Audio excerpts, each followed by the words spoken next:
Hey, this is The Last Coffee House. This is the Stories of Ernest Hemingway, number 92 on the ranked list of 100 greatest works of literature of all time. It was published, or at least some of these were published. The complete work, I don't know when the complete one was. 1961, I think, was when he died. So they were written between 1899 and 1961. Oh, this particular complete collection was published in 1987, so I did write it down, alright. So Hemingway, one story I know about him was that the poet Wallace Stevens, fantastic poet by the way, punched him at a party.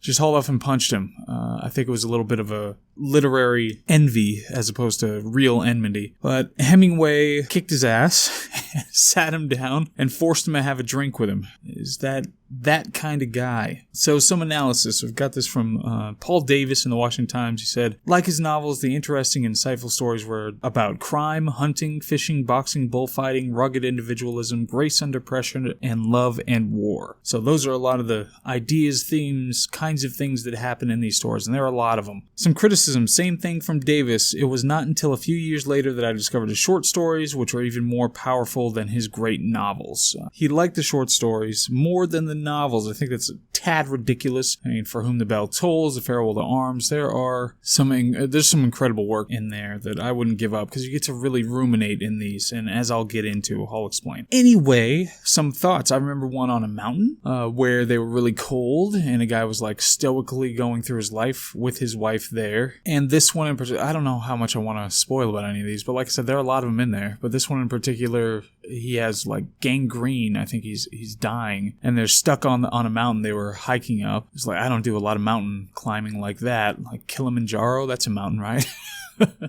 I think it was called something about Kilimanjaro. But they were stuck up on the mountain, so he's going through all these things, and he's got kind of they don't have a great relationship. It's like his third wife or something like that, and their interaction shows the severity and the harshness, just the bitterness about life and the way it's ending and all that sort of thing between them. There's one about Jesus. I think I remember this. I read these a while ago. It was about Jesus, but it was like chronicling the last days of Jesus, which was an interesting outlier. There was one about fishing that I remember all the images were really vivid in the fishing one. There was one really early on that was about a safari that was just enjoyable.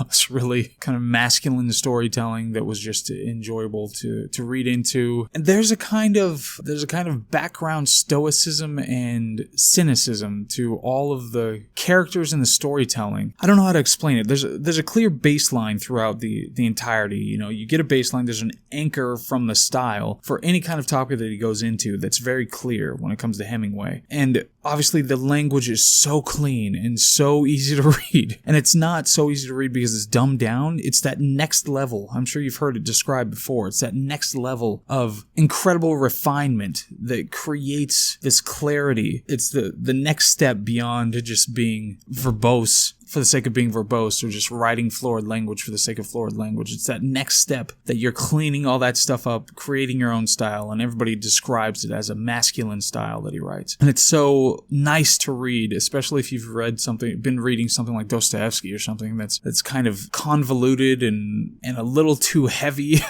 are too many words. You need an editor. It's really nice. And funnily enough, is that a word?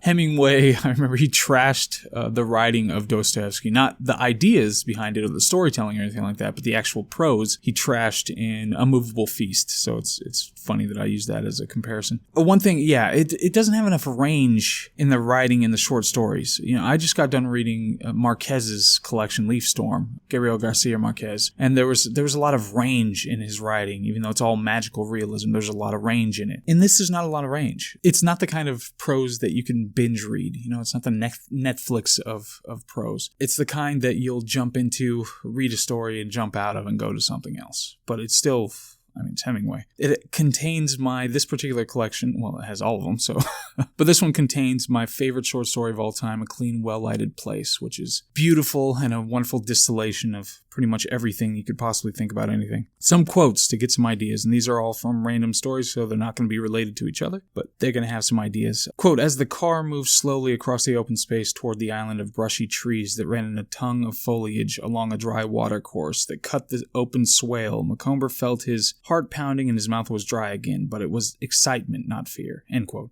So I love it. The tongue of foliage, but it's that the run-on He'll use a lot of ands. He'll just keep a sentence going and keep adding to it as he's going along. It's very deliberately and particularly structured so that it's not a run-on, so that it doesn't get boring as a sentence. It's still fun to read. Another quote, Wilson looked at her with his flat blue eyes. I'm through now, he said. I was a little angry. I'd begun to like your husband. Oh, please stop, she said. Please stop it. That's better, Wilson said. Please is much better. Now I'll stop. It's from an early story, but it's one of those very interesting exchanges. Like I said, there's always some kind of a cynicism in the background.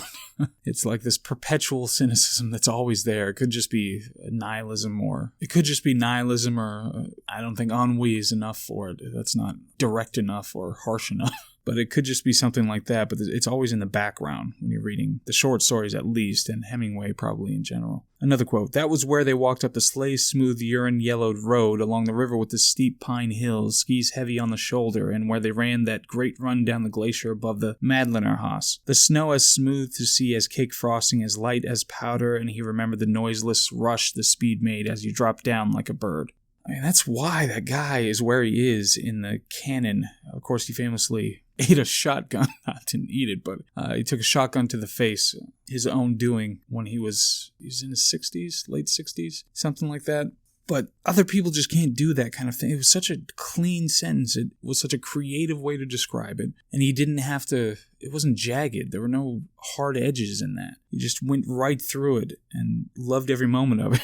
Another quote, the next year came, the inflation and the money he had made the year before was not enough to buy supplies to open the hotel, and he hanged himself. I think I hit the word hang too hard there. The beauty in that sentence is that it so treats that moment so pallidly. It doesn't linger on it. It doesn't emphasize it. It just hits it. And there you go. And I don't remember the context of the whole story. I just remember that stuck out. Once a man's married, he's absolutely bitched, Bill went on. He hasn't got anything more. Nothing. Not a damn thing. He's done for. You've seen the guys that get married. Not sure.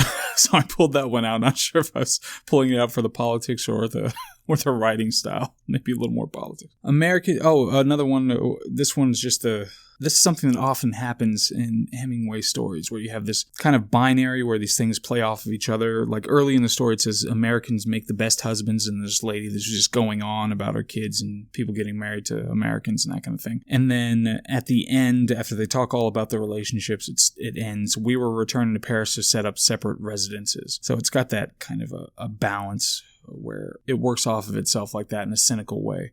And finally, no, hold on. This one's from my favorite story. It was late and everyone had left the cafe except an old man who sat in the shadow the leaves of the tree had made against the electric light. That's the first sentence in the story, a clean, well-lighted place. And I can't wait. At some point, I'm going to either a French or an Italian cafe or a Spanish cafe.